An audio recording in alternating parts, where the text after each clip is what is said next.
lalawigan ng Imos. Dito tayo ngayon mga amigo sa Imos Cavite. So mahinatid tayo dun sa Tansa, tapos pagdating ng Tansa may pasahero ng papuntang Imos, so pabalik na tayo ng Manila.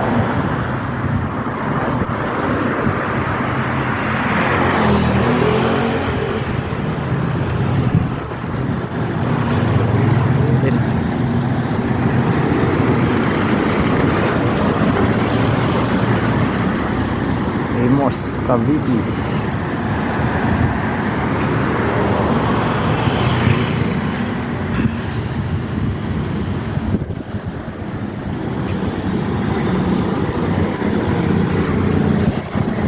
Kalabaw mga amigo.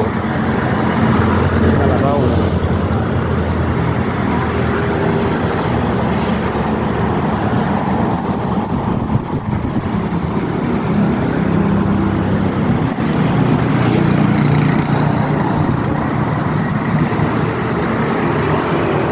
So tara, pabalik na tayong Manila.